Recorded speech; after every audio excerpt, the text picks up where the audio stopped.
Hey, what is going on, everyone? It's me, Mr. Mario, and welcome back to another episode of ModChat. In case you do not know, this is a podcast I do at least monthly in two different forms. First of all, there is a visual format here of this on the Mr. Mario 2011 YouTube channel, and there's also a audio-only version if you want to take this around and listen to it wherever the hell you want to, like an actual podcast. Simply look up ModChat, all one word, on your favorite podcasting app or platform, and it should hopefully be there. I know ModChat is not on all platforms, but it's available on most of them at least. Anyways, we've got a pretty good amount of stuff for this month here, and I'd say it's pretty varied. I do also want to apologize for how late this is coming out. This is still coming out at the end of October, and this is still coming out in October, but pretty close to the end. Now, this is coming out right before Spooky Day, so hopefully you can have a enjoyable episode of ModChat here that hopefully won't be all too spooky. And then if you're going to be celebrating Halloween the day after, then go ahead, stay safe, have fun, get some good candy, all that good stuff. And if you wait a day after that, you might even get a bunch of candy on sale. So that's a good way. If you can't get free candy, you might as well get some discounted candy.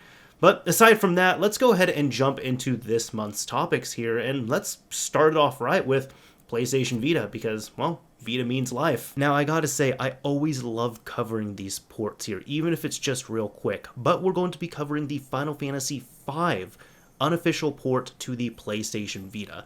This is from the same developers, Frangar and Renegatamante, who worked on porting over the Android versions of Final Fantasy III and Final Fantasy IV to the Vita themselves.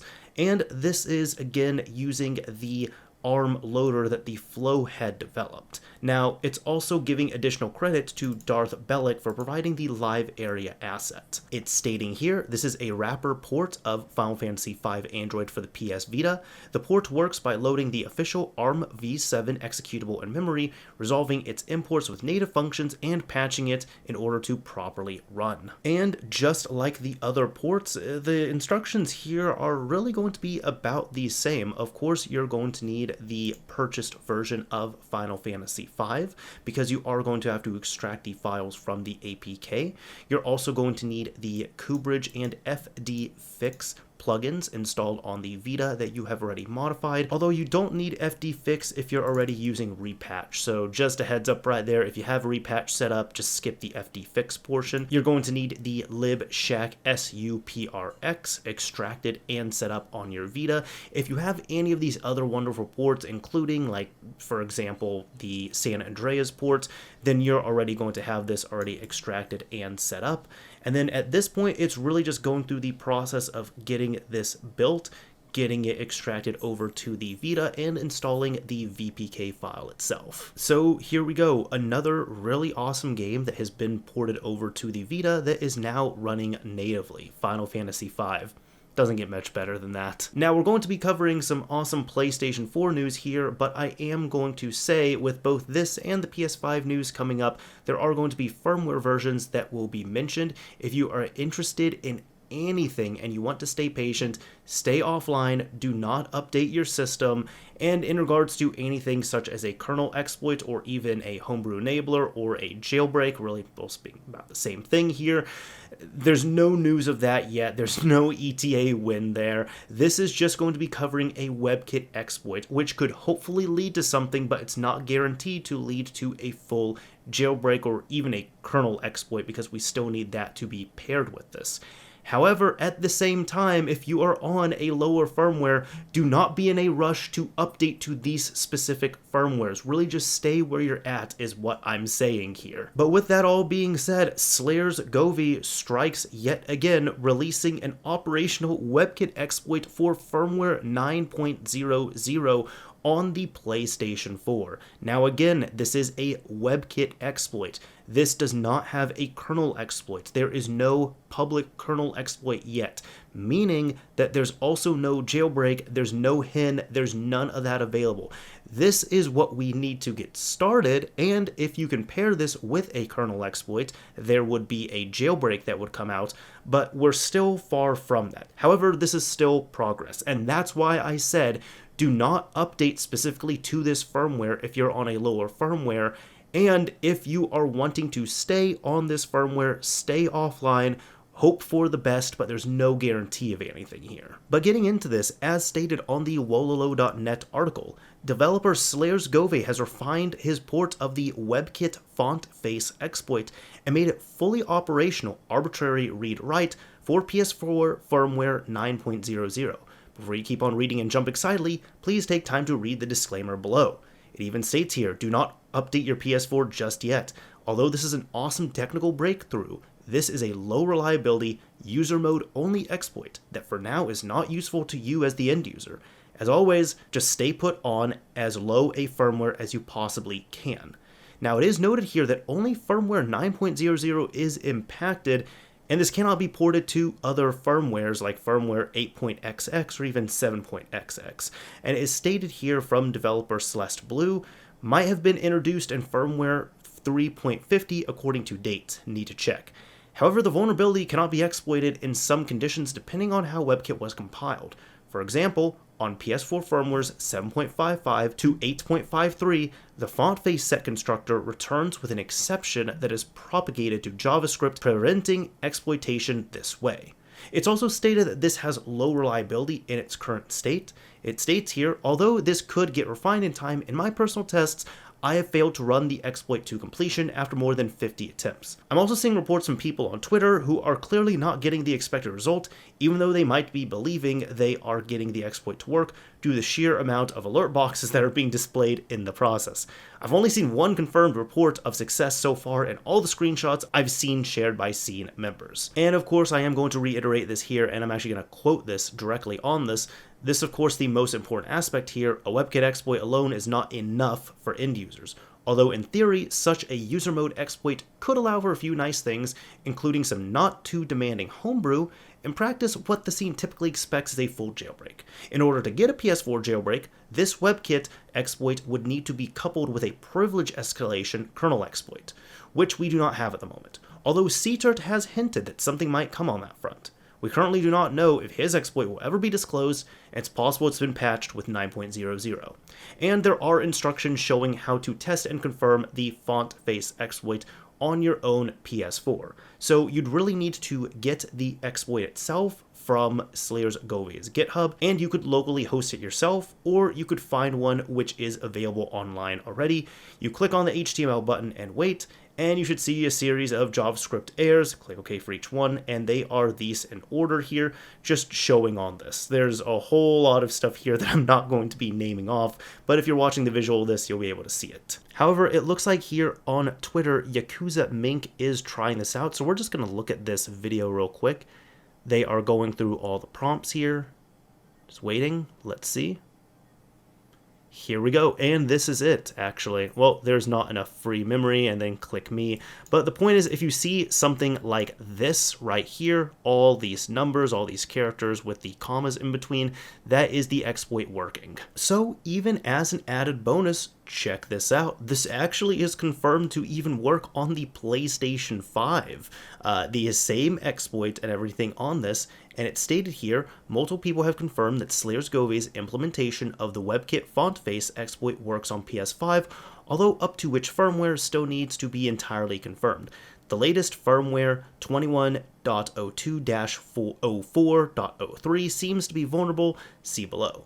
WebKit Exploit itself is not terribly useful for end users, but this is to my knowledge the first ever confirmed PS5 exploit, so this is big news. And this is the first, at least, public one here that we're seeing. Now there's another video here we're going to check out on Twitter from user A.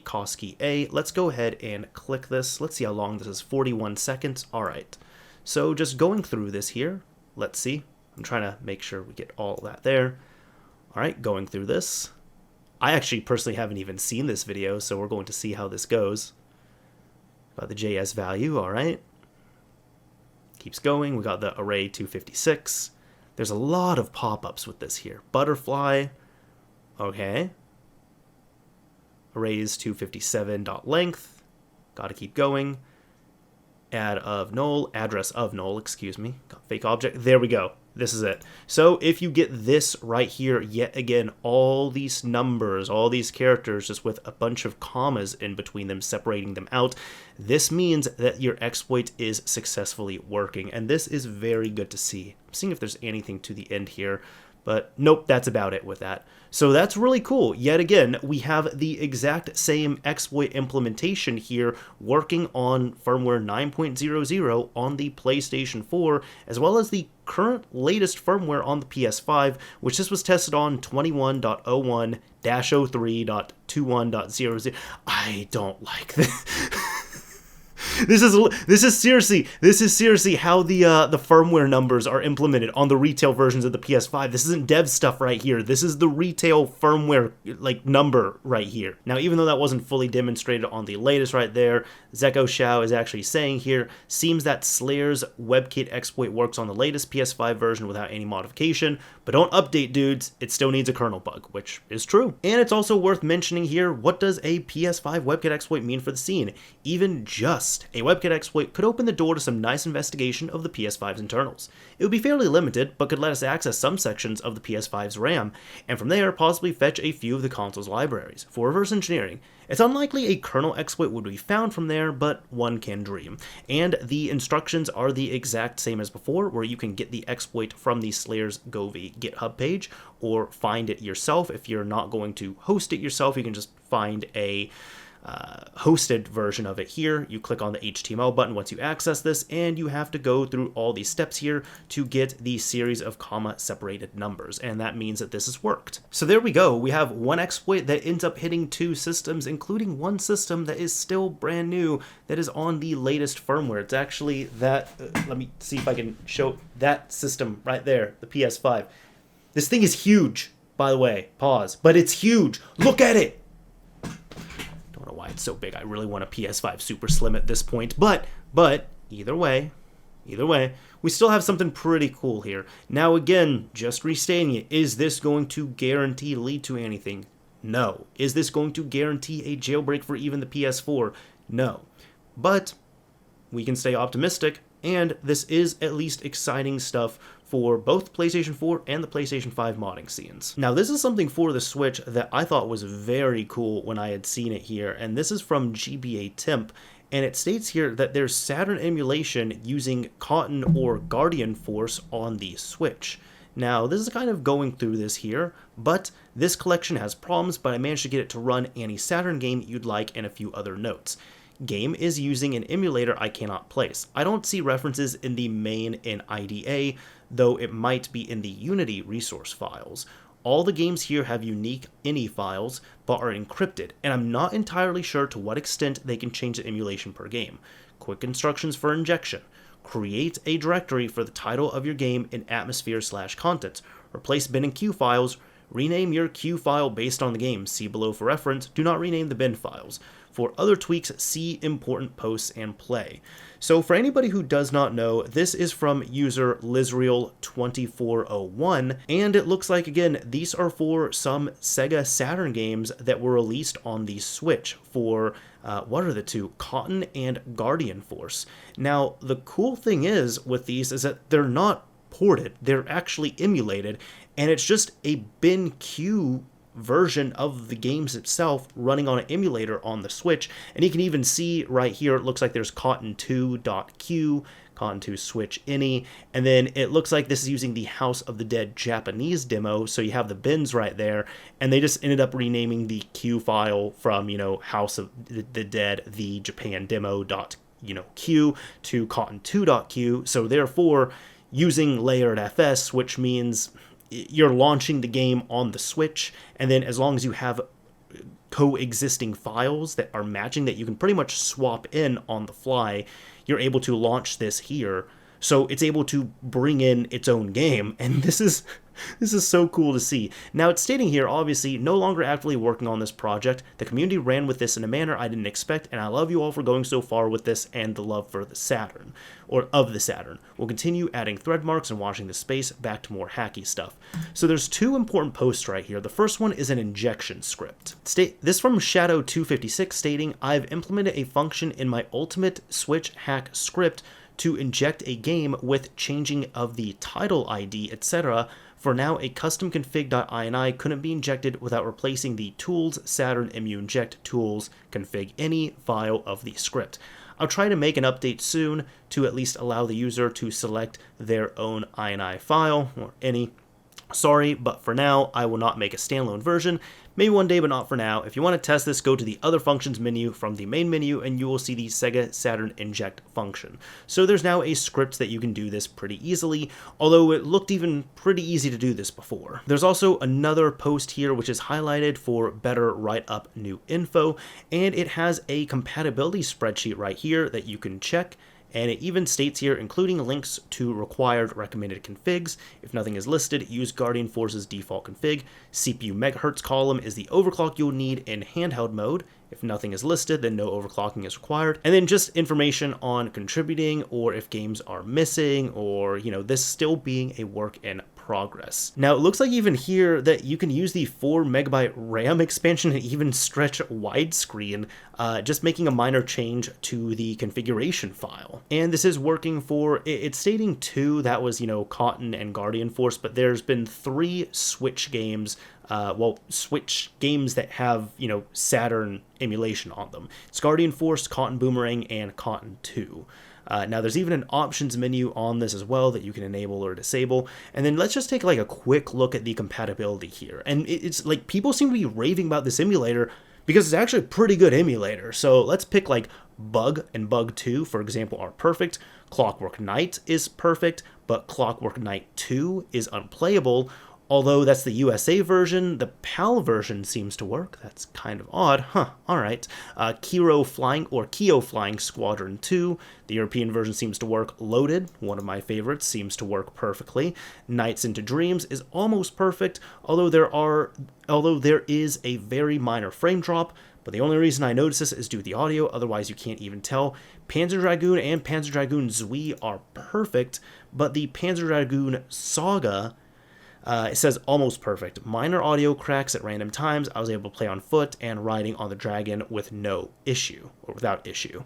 Radiant Silvergun, that is perfect. Sonic 3D Blast is perfect. Sonic Jam is unplayable. Sonic R is almost perfect with some minor audio cracks. So I'm kind of just highlighting these because these are a lot of standout games that people are probably going to ask for, and there's even more on here and even more that can require testing and such, but this is really cool to see. I need to pick this up and mess with this, but this is just awesome because Sega Saturn emulation is already kind of a different beast unto itself, but having an emulator on the Switch, albeit even an official emulator like this that's working well, is so cool. Now, we're not done talking about the Switch just yet. We're actually going to be talking about the latest Switch iteration, the one back there that you can see the box for if you're checking out the visual of this. This is the Switch OLED model that I ended up purchasing earlier this month, and I unboxed here on the channel. Gave some very initial first impressions on it, and I actually have it right here. Now, I'm not going to be giving out the first impressions, like further impressions on here, but I will just say in short, I've still very much liked this. It does feel like, a premium Switch to me, and this is my daily driver Switch at this point, because I just, I use a stock one for my daily driver. So I went from a launch model all the way to the Switch OLED model, and I've been very happy with it. I've had no issues, thankfully, and the screen does really help out. Now, one thing many people are wondering is this thing going to be hackable? Which I was thinking right off the bat, no. But it seems to still use the same chip, which is the Mariko chip, which is exploitable. We have seen it with the SX Core, the SX Lite, and the HW Fly chips that work on the the regular Switch, like the full Switch, as well as the Switch Lite, depending on which model you get. So they are exploitable, but since this is a new, revision, and even just a new motherboard revision, because I believe the codename for this is AULA, A-U-L-A, since this is a new revision here, even though the chip could still be exploitable, it might not mean that the system is exploitable itself. Well, let's just look at what happened. Switch OLED confirmed to be hackable on day one. Day one, but tread carefully. Now, it's stating here multiple hackers have confirmed that the new Switch OLED can be hacked using the same mod chips that can be used on patched and or version 2 Switch models. Chinese YouTuber Yokan Papa has showcased the Switch OLED running Hikate perfectly, video below, using what seems to be the Team Executor mod chip. It's not entirely surprising that Hikate runs on the OLED Switch, as support for the latest Switch console has been added in Hikate 5.6.0 about 6 weeks ago.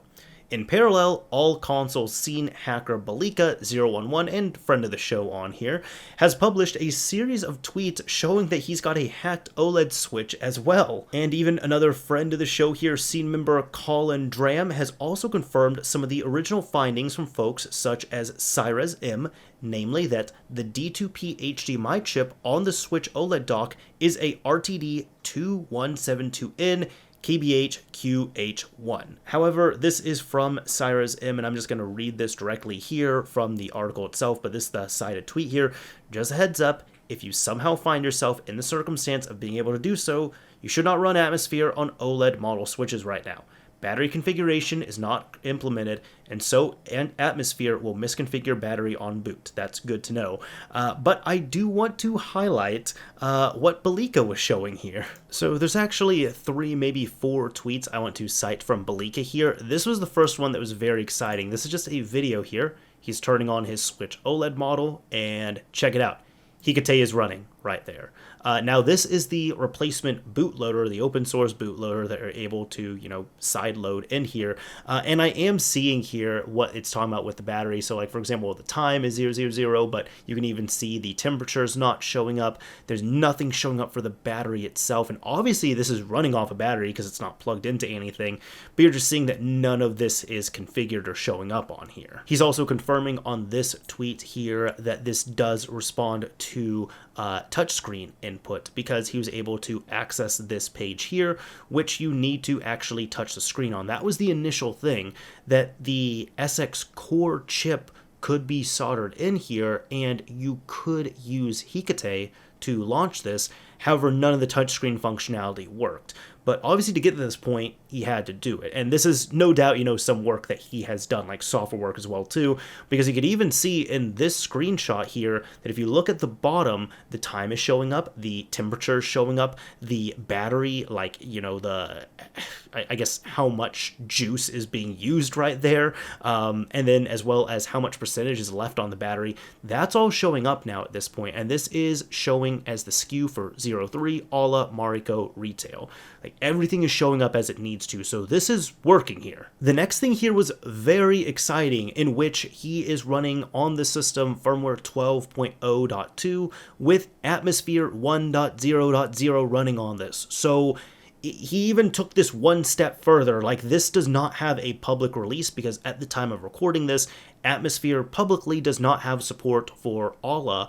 However, like, Balika was able to get it working. Like, this dude is he's not a human. He is a robot. He is a machine at this point. This was so quick. But yes, as you can see, Atmosphere custom firmware is running on here. And the very last thing I, as well as he, would probably like to share is he stated here, I got so many DMs begging for pictures, details, or even straight up asking me to install it for them, that it's not even funny. Here you go. That's all the picture and details I'll share. Now please stop. If you want to know more, ask Nintendo.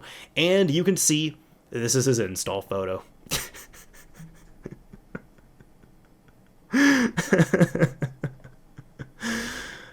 Yeah, so this is about what we're going to get from him. I love Balika, he's great, but this is super awesome to see. Although we did get something public from him as well too. I did cover Spacecraft NX before, which is a open source firmware and bootloader that you can flash over to SX Core and SX Lite chips.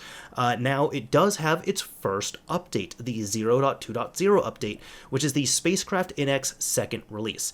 Adds support for ALA's OLED screen. If you are not using an ALA, there is no reason to update. So if you are somehow ever able to install a SX Core into your Switch, then you can use the second version of Spacecraft NX and at least boot Hikate and get access, for the OLED screen and all that stuff. Again, right now, at the moment, Atmosphere doesn't have official support for this.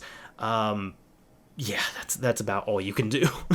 But this is super cool to see. Now for these last two topics, I did want to cover some stuff that is not only new, but also just stuff that is kind of near and dear to me. The first one being the Xbox 360, which if you've been following this channel for a while, you might know that I absolutely love the Xbox 360 and the modding scene behind it, and that's really what pushed this channel forward in its infancy when I was, really getting a grasp on, uploading more often and finding, kind of my niche on here and such. So with that, I was very happy to see something pretty cool for the Xbox 360. This one here not even being anything related to, new RGH development and such, which have still been happening, but this is actually a piece of homebrew from Guns for Hire. This is PADDLE MEYHEM, and it's stating here PADDLE MEYHEM is Pong with graphic updates and dancing light, made with Unity for 360, achievements to collect, 2-player offline mode, as well as great music. It is available on digix.net in the content package and loose files format, so that's just like, XCX file that you can just run right there.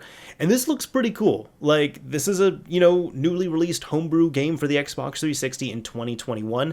I can't think of many games that even have, achievements on here, like many, pieces of homebrew. I mean, I know of SNES 360 that has it, and that's the only one I can think of off the top of my head. So that's really cool. And even we have this screenshot right here, and this looks awesome. Is it Pong? Yes. Does it look cool? Yes. Does it totally remind me of something that we would have seen a while ago on Xbox Live Arcade? Absolutely. And that's why this is cool to me as well, too. I mean, if there's going to be something like this on the 360, some actual, like, homebrew development, this makes me happy. Next up is something awesome for the PSP from Freakler, which has been teased for quite a while now, and this is CheatDevice Remastered, something that I actually wanted to use, and I failed to use it. Like, I could not get this to work back in the day, so I really need to try this out here. But let's just kind of go through this site here. The original CheatDevice by Edison Carter, I remember that, was one of the first homebrews ever to run on firmwares 2.01, 2.5, and 2.6. It had a big fan base and lots of functionality added over time. Sadly, the Liberty City version wasn't updated and thus missing out on fixes after Vice City Stories release, etc. After over 15 years, with this remastered version, I recreated the whole project from the ground up whenever I had some free time. It is one plugin for both Stories games and compatible with all versions, excluding the Japanese releases. That's really cool. And it's awesome that this works on both of them. Like, this is cool. When booting up the game, it will take a little longer to start, as that's where all the magic happens. Once in game, just like with the original, the menu can be opened and closed using L plus up. And when saving your cheat preferences from the menu, a config file will be created, which automatically reloads everything the next time you start up the game. But really, there is so much more. Why don't you take a look for yourself? Happy cheating. And some changes and new features here. Aside from my own discoveries, recreating everything, lots of functions that were previously only available via user cheats were added as default ones. Due to all these new options, categories were added, as well as the menu just to scroll instead of using pages. These are the major and most noteworthy functions. So improvements to the original now works with all versions except Japanese, now works with high memory layout and other plugins. Navigating the menu will not affect game controls. That's important. That's nice. Now utilizing the game fonts and blocking UI elements, getting names and text directly from memory, expanded and enhanced hex editor, no more menu flickering, lots of improvements and fixes. New features, you can skip intro movies, character model swapping, completely disable traffic and pedestrians, free camera, map and minimap options, speedometer, makes German version uncut again, pickup and vehicle spawner, real random load screens, advanced editors for stats, settings, etc. Lots of customization via configuration. And it's even stated here, but why? As a child, I loved playing with the CheatDevice, and seeing this menu loaded via a simple save file was like dark magic to me. So I swore to myself to understand and learn how to achieve this myself someday. Over the last years, I worked on this little project whenever I had some free time on and off. I am surely no expert in C or reverse engineering, but this project helped and I learned a lot. I never intended to release this initially, but why keep it for myself? I bet one or two nostalgic old-timers might have some fun with this just like me. And let's actually take a look at this gallery here. So we're just gonna, this is cool. All right, we're gonna look at this together, right? So we have this, okay, it looks like that's more of a free cam on there. Oh my god, okay, that's cool. You can end up just like flooding all the map, and then you can take a boat and go across everything. Got some nice mayhem. Whoa, that's cool. That's pretty cool to see. All right, Like, I'm liking these so far. This is awesome. A free camera. There we go. So this would be great for screenshots, like native screenshots on this. This is awesome. You have your garage editor here. All right. Straight up hex editor. This is like black magic to me at this point. Like this, I was never the best with hex editing. I'm just going to be honest. Looks like, okay, more vehicle handling on there. Some spawns that you can get. Now I guess you can clear up all the UI elements and stuff there. That's cool. So these are like good for screenshots and such. This is cool. All right. And I do see the speedometer right there. Just more stuff that you can drive. Some custom colors and all. That's awesome. Oh, I love being able to fly these or just like spawn this. That'd be great. A save data editor. All right, that's cool. All hidden packages, all rampages passed, all stunt jumps done, unlock all outfits at a spawn point, just things like that. Wait, you can have the Phil Collins concert and you can just spawn a car in there and you can spawn your character there? Really? That's awesome. Him in the back seat, like flying an actual plane. That's cool. All right, so it looks like you can, change your like character clothes, models, all that. That's creepy and awesome all at the same time. All right. There we go. And these are like some of the loading screens here. Just like load the game, start script. Just, changing out your character model and such. So you have like Prisoner Salvatore right there. Vigilante missions can be toggled. So that's just like, I guess, just spawning that right there. Garage editor. And that's about it. We've gone through all of the, all the screenshots right here. This is so cool. Now, it looks like for some priority stuff that needs to be done here, there's just a lot of stuff that is going to be added in later on. So, for example, like PPSSPP support, further fill in the editors, multiplayer cheats, power jump, adjusting your walking speed, bring back snow mod. Ooh, that would be cool. I would want that. That would be awesome. User cheat texts. Well, this is like like maybe right here. Save game load control, real custom music support. Yes, I would like that as well too. This would all be pretty awesome. There are a few bugs such as like resetting water level in Vice City Stories keeps areas flooded. Saving config in Liberty City Stories with value might load wrong value in Vice City Stories, vice versa. After sleep, Liberty City Stories menu text might not return to full screen. Just a few things like that. And stating here that the best experience says, although this plugin is designed to work with all game versions, models, and settings, the following setup will grant you the best experience possible using a Vita OLED model, so a 1000 model Vita with Adrenaline E custom firmware, the GTA Remastered PRX, the GTA Native Res PRX, high memory layout, 333 megahertz game clock, as well as a 60 frames per second cheat. So a big shout out to Freakler94 or Freakler or Lord Freakler for working on this and releasing this. This is certainly awesome to see, and something I have been following. Like, we follow each other here on Twitter, and I've definitely been following the progress on this, and it's very exciting to see it in the wild now. Now, for the very last topic, I like to normally find something that is cool or funny or random or awesome or kind of everything all in between, but still related to modding in some way. And I think I found the perfect thing. It's not very funny, mind you. It's not funny at all, actually.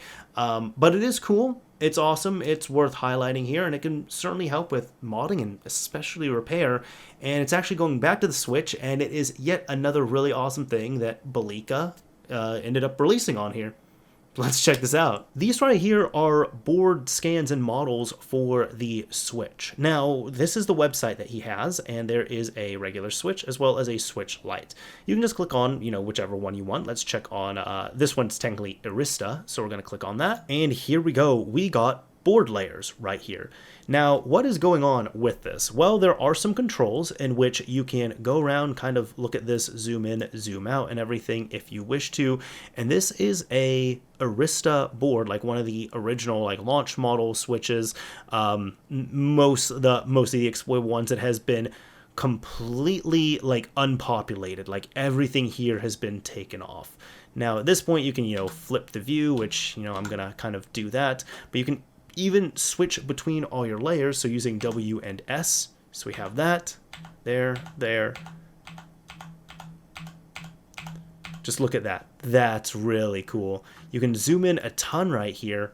You can even just double click and even just highlight specific things. So like there's some that you're going to be tracing, like this pad, for example. You can hit that right there, and you can actually trace everything you need to. I mean, of course, that's going to be different, but still, you can that's just an example of what you can do on this. This is really cool to see. I think that's the furthest I can go on here. And you can just switch that all around, and you can see exactly where everything's going to go. So very cool. That's the one for Arista. So here we go. We have this, and we're just kind of going to go through the layers. So this is the top when you like open up the Switch Lite and you're accessing everything here. We have that, going all the way to the other side. There is a lot here, my god. Okay, and here we go. We're now on the populated underside of this. Although, is that? No. Actually, oh, I see how that is. Technically, I guess since there's like buttons right here, this would technically be the top side, I suppose, maybe? Or, you know, I actually haven't even taken apart my Switch Lite fully, so I'm not sure on that. No, you'd still access everything here, because like, for example, this is where like, if you're installing a chip like this, where you'd be soldering, you know, the flex cable to here, and then it's like, there's another one right here. So if you're wanting to know like exactly where certain things are, you can kind of just do something like that, or like, these are the little tiny capacitors that you're going to be soldering everything to, like, look how small they are. So this is just super cool to see. Like, I love this right here. So if you're needing to do some research and you're needing some really high quality board scans, and even just you need to see like different layers like that, that is so cool. I love that. That's awesome. That's awesome. So a big shout out and thank you to Balika for working on this, using this here. And there's even a few, you know, some credits here. For example, like thanks to Creative Dax for the scans, thanks to iFixit for the top and bottom here. And even going back to the original one, thanks to Creative Dax for the scans, and thanks to Shiny Quagsire 23 for aligning the images. So there we go. That is about the end of this episode of ModChat. I hope you all enjoyed it. There was a lot of really awesome stuff that we got to cover here, take a look at in a pretty busy month for October. Again, I apologize for releasing this episode so late. Typically, I don't have them out this late, but sometimes that just happens. Anyways, again, if you all are going to be celebrating Halloween, I hope you all have a awesome and safe Halloween. If you've already celebrated Halloween, you know, I guess go ahead and share what might have happened. And actually, even with that here, I'm trying to pick a keyword. So typically what I do, if you've made it to the end of this episode, thank you very much. And I try to pick a keyword or a key phrase that you could use in a comment on the YouTube upload of this episode. And if you use this keyword or key phrase in a comment, I will know that you made it to the end when I am going through the comments here. Yes, I still go through my comments and all that. So let's go with the word candy. If you use the word candy in your YouTube comment, I will know that you've made it to the end. What is your favorite candy? Do you love candy? Do you like candy? Do you hate candy? Do you want candy? Do you just not want candy at all? Like, is, I don't know, modding like candy to you? Let me know. Use the word candy in the comment on this upload, and I don't know, again, you made it to the end. Anyways, that is about it for this episode of ModChat. I hope you all enjoyed it. I hope you all really liked watching, listening, wherever you might be. And as I always say, this is Mr. Mario, signing off. Thank you all for listening and watching, everyone. Until next time.